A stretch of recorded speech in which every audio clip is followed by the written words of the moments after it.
Welcome to DIYeasycrafts. Today we're going to take a look at how to make a large carved wood waving American flag.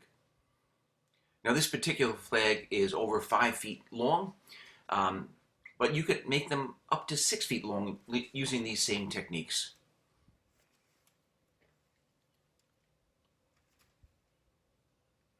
So we're going to start on the computer with the Omni flag calculator, and you can put any measurement you want in, the width, the length, the strip's width, etc., and you get all of the other dimensions. My width was limited to about 31 inches based on the pipe clamps that I'm going to use. So my stripes, or the thickness of the wood that I'm going to end up having to cut, is 2.4. So these are the finished dimensions. So it's going to be 61 long, 32 inches tall, and that the wood strips of the flag have to be cut to 2.4. Now I'm using 2x4s. You want to have to cut off the rounds. So I'm using a table saw, and I'm going to run each of the 13 2x4s through the table saw twice. I'm going to cut off a small strip on one end, and then I will run it along that flat and cut off the other to size.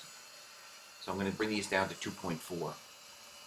After that, I'm going to put those into the pipe clamps that I had. Now I just have regular pipe clamps from Home Depot with a 36-inch half-inch pipe, but you can only get a total of about 32 inches into there. So that's what limited the size of this flag. I then drew the curve along the whole edge and the end of the flag, and I also penciled out on the top surface what areas I was going to grind away, for the waves. Now I've done a few flags. I always number every piece in case they come apart or whenever you have to reassemble it.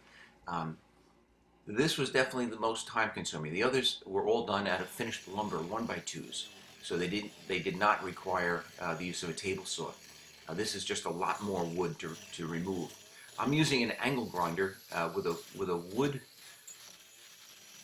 cutting tool in it called an Omni tool, and I found that on Amazon. And it moves a lot of wood pretty quickly, but even so, this is a couple of hours worth of rough grinding. And what I'm trying to do is just, grind down to those curves. I leave the thickness of the wood, probably 3/4 of an inch. So you don't want to grind it too thin.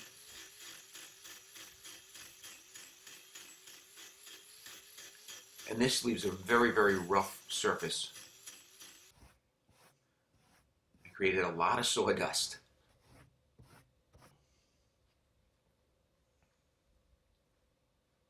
So the next step, I've got all the troughs ground down. I just want to round over the top of each waves. You want to end up with all curved surfaces. You want to grind or sand away any of the flats from the 2x4.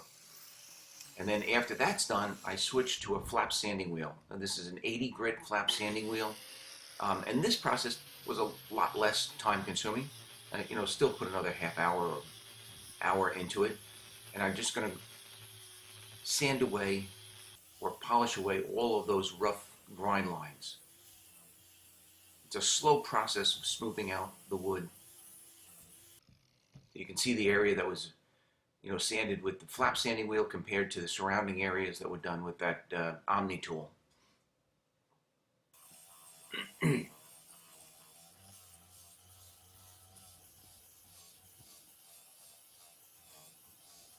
After the entire surface is done with the flap sanding wheel, I'm going to switch to an oscillating sander, and I also did this with an 80 grit. I sanded the entire flag, smoothed out all of the little high points and rough edges, and then I went to a 120 grit.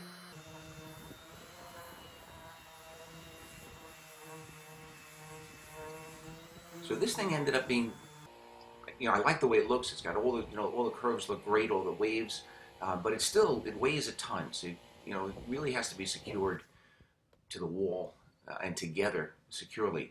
Before I take it apart, I'm just going to measure out the 24 inches for the union, the blue area of the flag, and I'm just going to draw a line down. We'll use that later. And at the same time I did that, if you look at the wood, I've drawn a bunch of little arrows pointing downward at the top of each wave.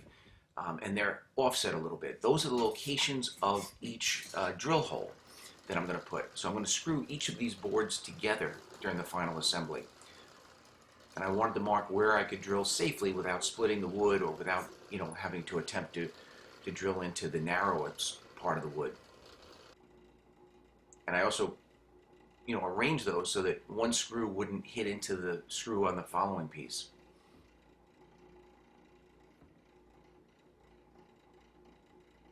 I chamfered each one of those so that the screw heads aren't going to interfere. So now I'm going to reassemble it, and I'm going to reassemble it with screws rather than with the pipe clamps. And I'm not going to go super secure with these screws. This is just one assembly. I'm going to have to take it apart again.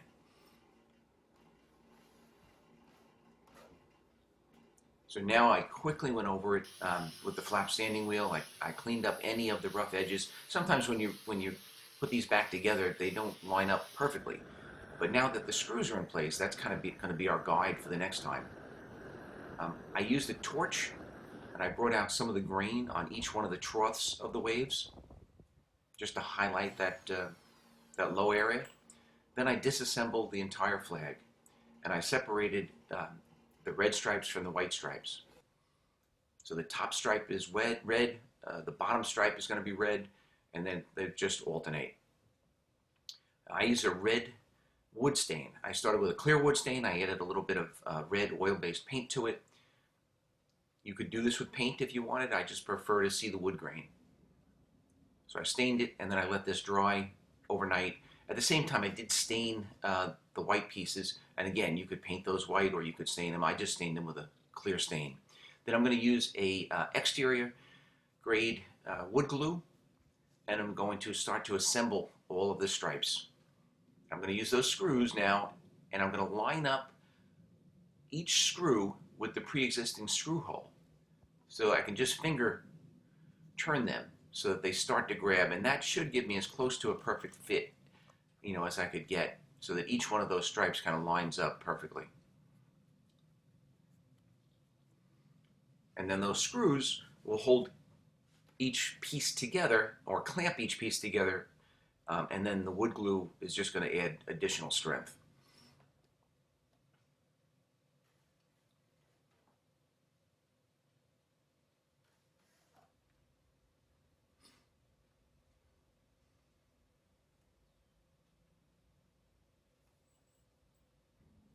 And this is a process. Definitely check out the other two that I did out of the 1x2s. They were interior flags. This one I'm making. My friend wanted a large exterior flag. The interior ones made out of 1x2s were much simpler to do.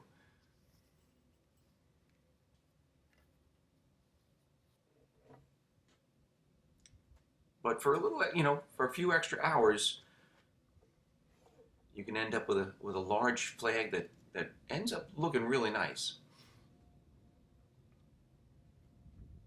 So now the red stripes are stained, the white stripes are stained.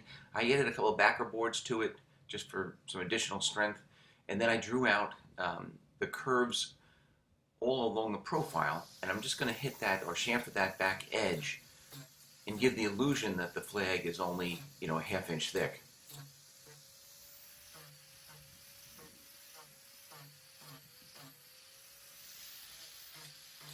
And I'm just going to use the torch just to darken up each of those light areas so that you don't see the light wood behind the flag.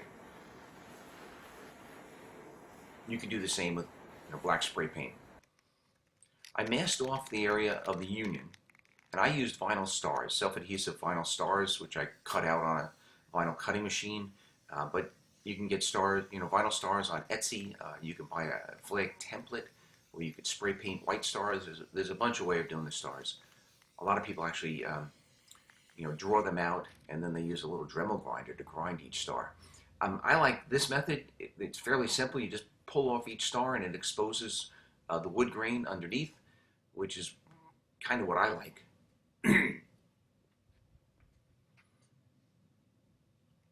And on the back, excuse me, I used a 2x4 and I cut a 45 and then I cut it in half. So I ended up with two pieces. I mounted one to the flag with glue as well as screws, and the other piece will mount to the house or the garage, wherever he's going to mount it, and the top piece will just hook over the bottom so that when you lift this thing into position and take the weight, that will support the flag while you're bolting it in place. I'm going to use to water seal it some Thompson's water seal. It's a multi-surface seal, so it would seal cement or wood or almost anything. And I gave it 3 good coats, where you give it a nice heavy coat, and then you just wipe off whatever residual white there is, and then let it dry, and then go back and give it another coat. And hopefully that will allow this flag to live outdoors for a very long amount of time. This is the finished product. A large wood carved American flag. A waving American flag.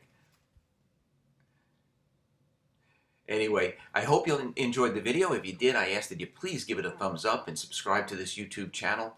I'd like to invite you to check out my website, DIYeasycrafts.com.